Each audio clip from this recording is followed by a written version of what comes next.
안녕하세요. 저는 대전에서 공공심야학국을 운영하고 있는 디지털 허준 도마태평양 약국 약사 김태경입니다.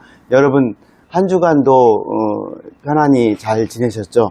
오늘 할 내용은 만성 피로에 대해서 말씀하려고 합니다. 요새는 이제 만성 피로 환자가 많은데요. 약국에서는 이제 피로회복제가 많이 나가고, 또 사람들이 이제 피로해서 비타민도 먹고 또 그런 걸 보는데도 피로 회복이 잘 안 되는 것을 보게 돼요.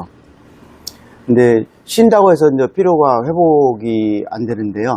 그러한 것을 이제 만성 피로 증후군이라고 하고 있는데, 만성 피로 증후군에 대한 특별한 원인이 되게 이제 원인이 밝혀지지 않고 있어요.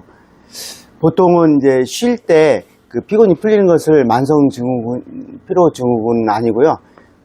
보통 6개월 이상 피곤이 풀리지 않을 때를 만성 피로 증후군이라고 하고 있습니다. 만성 피로 증후군은 어떤 증상이 있냐면요.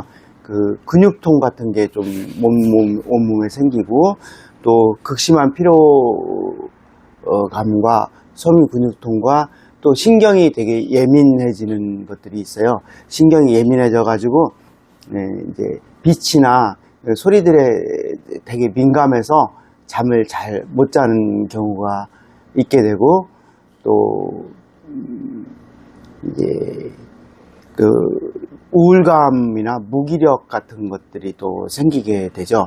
그런데 우울감 같은 거 생기게 돼서 이것을 보통은 이제 우울증 약을 먹기도 하기도 하고, 이제 무기력증에 대해서 이제 신경적인 그런 치료를 받으려고 하는데, 보통 치료가 잘 안 되는 것을 이제 보게 됩니다. 이러한 것들의 원인이 이제 무엇일까를 이제 최근 이제 논문을 찾아보고 이렇게 원인들을 하나하나 이제 밝혀나가고 있는데요. 그 원인의 근간에는 어떤 게 있냐면, 미토콘드리아 기능 부전이 이제 핵심 원인이라고 어떤 발표가 좀 되고 있습니다. 미토콘드리아 기능이 부전이 생기면 왜 이제 만성 피로가 되냐면, 미토콘드리아 기능에서 부전이 될 때 ATP 에너지가 생성이 덜 되게 돼요. 그래서 ATP 에너지가 생성이 덜 되면은 이제 만약 만성 피로 있는 분들이 운동을 하거나 ATP 에너지를 사용하게 되면 부족한 ATP 에너지를 생성할 수 없어서 더 피곤함을 느끼게 되는 거죠. 그래서 일반적으로 운동이나 이런 어떤 활동을 한 다음에는 더 극심한 피로가 오고, 이러한 피로는 쉬어도 이렇게 회복이 빨리 안 되는 것들이 있게 됩니다.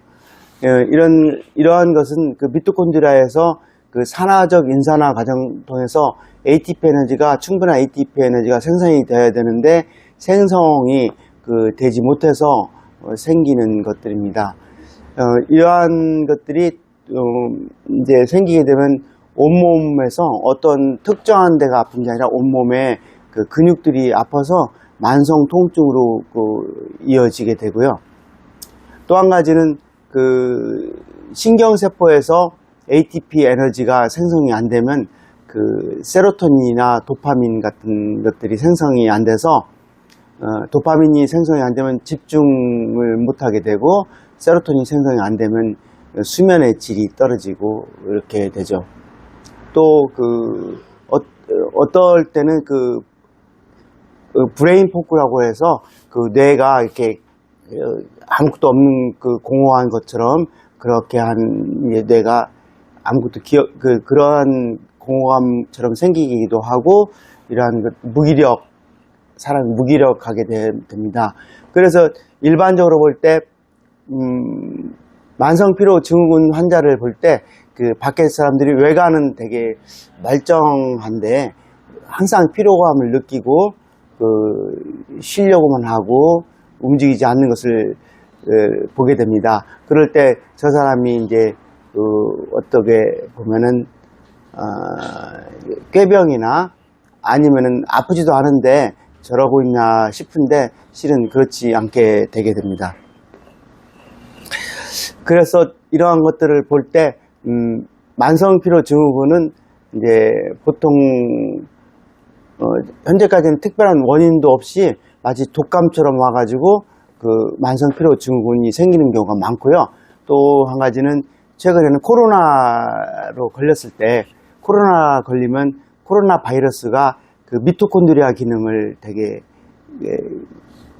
죽이게 되죠. 미토콘드리아를 그 변성시키고 미토콘드리아 기능을 떨어뜨리게 만들으니까 그 코로나 걸린 다음에는 뭐가 오냐면 만성피로 증후군이 오게 됩니다. 근데 코로나 걸린 다음에 그 만성피로 증후군이 이제 코로나가 나았다고 해서 곧바로 낫는 게 아니고 그 미토콘드리아 기능이 떨어져 있기 때문에 그 계속해서 지속되는 것을 보게 됩니다. 그래서 만성피로 증후군의 특징은 그 계속 지속된다는 거예요. 이것이 특별하게 고치지 않으면은 계속 지속돼 가지고 사람의 활동력이 거의 그 50% 가량 떨어지는 경우를 보게 됩니다.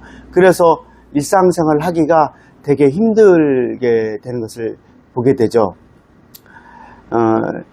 그것을 이제 그 현대 과학적으로 말하자면 미토콘드리아에서 그 미토콘드리아를 돌리는 것이 그 NAD 플러스인데 그 NAD 플러스가 급감하게 되면 미토콘드리아 기능이 부족하고 ATP가 생성이 안 되는 거죠.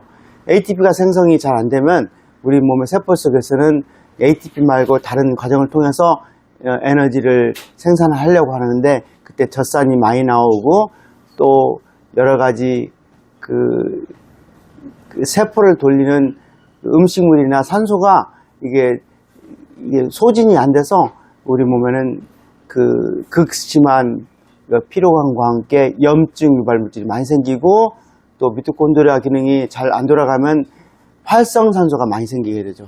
활성산소가 많이 생겨서 옆에 세포가 죽어가고 기능이 부전되게 됩니다.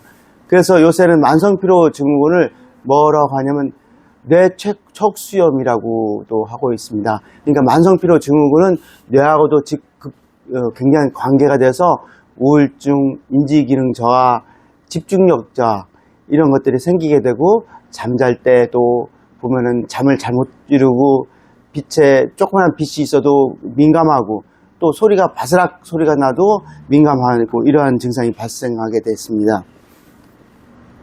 또 한 가지는 그 만성피로 증후군이 생기면은 그 신경이 되게 예민해지고 그래서 짜증을 잘 부린다든가 이러한 것들이 생기게 되게 됩니다. 이런 것들이 생기게 돼서 이런 것들을 그 이제 잘 고쳐줘야 되는 것이 필요하게 되는데요. 이러한 것들 해법은 먼저 그 미토콘드리아 기능을 살려줘야 되는 것이 가장 중심에 있습니다. 미토콘드리아 기능을 살려줘서 살려주는 것은 미토콘드리아 기능 잘 돌아가는 것이 NAD 플러스인데 NAD 플러스를 갖다가 공급하는 게 여러분 어떤 것이죠? 이렇게 NMN이라고 여기 NMN을 먹게 되면 NAD 플러스가 들어가게 됩니다. 그래서 미토콘드리아 기능을 먼저 살려줘야 되고 두 번째는 NAD 미토콘드리아 기능이 부전되면은 생성되는 것이 활성산소와 그다음 TNF 알파나 염증 유발 물질이 원인이 돼서 그 만성피로 증후군 환자에는 이런 염증 유발 물질이 엄청나게 많은데 그 염증 유발 물질을 없애주는 것이 필요합니다. 그 염증 유발 물질을 없애는 약에는 여러분 어떤 것이 있죠? 이런 실리마린이나 그 오메가3 이런 것들이 염증 유발 물질을 잘 없애게 됩니다. 이런 것들이 없애게 되는데 최근에 논문에 하면 항 TNF 억제제 그러니까 그 염증 유발 물질을 없애는 항 TNF 억제제를 사용하게 되면은 피로가 많이 가시는 것이 보고되고 있습니다. 그러니까 만성 피로를 유발시키는 것이 그 ATP 부족 또 이런 염증 유발 물질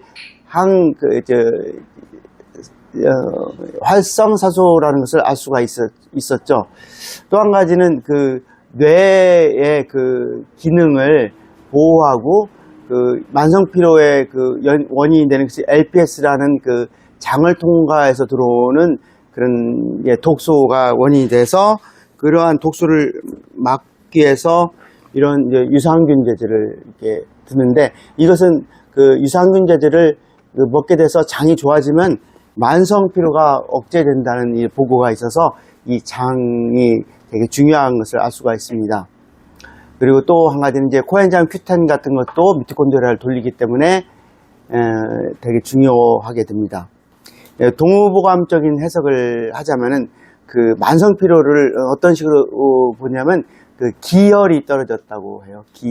기운과 피가 기혈이 떨어져서 그 극심한 그 허증 상태에 이른 거죠. 그러니까 그 몸이 허하다는 것이죠. 몸이 허해가지고 이것이 어떠한 여러 가지 비타민이나 여러 가지 좋은 고기나 좋은 음식이나 이런 걸 먹어도 만성피로는 도저히 해결이 안 되는 거죠.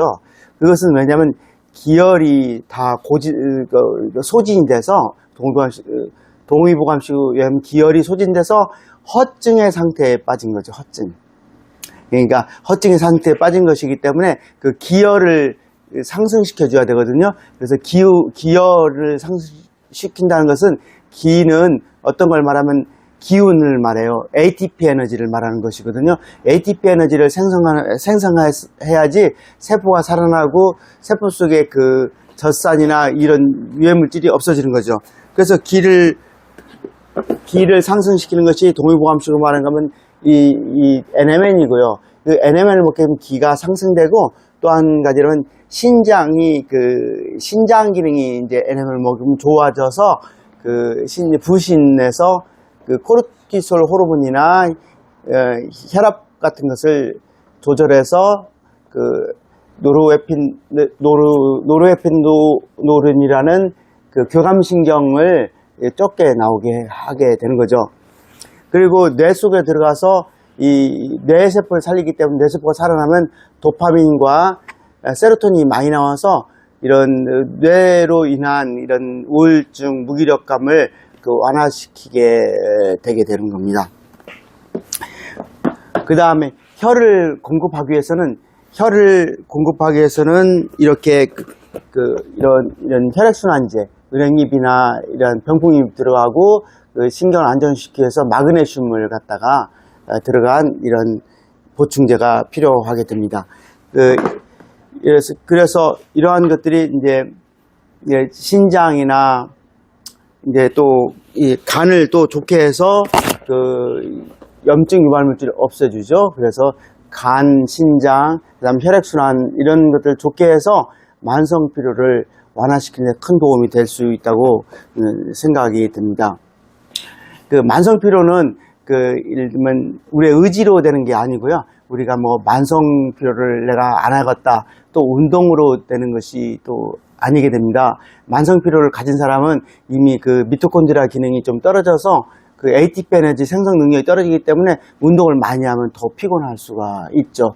그래서 이것을 없애기 위해서는 꼭 아까처럼 NMN을 드셔야 되고, 그 다음에 이런 유산균, 그 다음에 간장약, 이것을 복합적으로 드셔야지만 이러한 질환을 예방하고 치료할 수 있다고 생각이 듭니다. 쉬는 것만으로 이렇게 해결이 되는 것은 아니고요. 이런 영양제를 드셔서 몸을 충전해야 하는 것입니다. 여러분, 오늘 강의는 여기까지입니다. 끝까지 함께 해주셔서 감사합니다. 도움이 되셨다면 좋아요와 구독을 부탁드립니다. 저는 다음 시간에 또 찾아뵙겠습니다. 디지털 허준 도마태평양 약국 약사 김태경이었습니다. 감사합니다.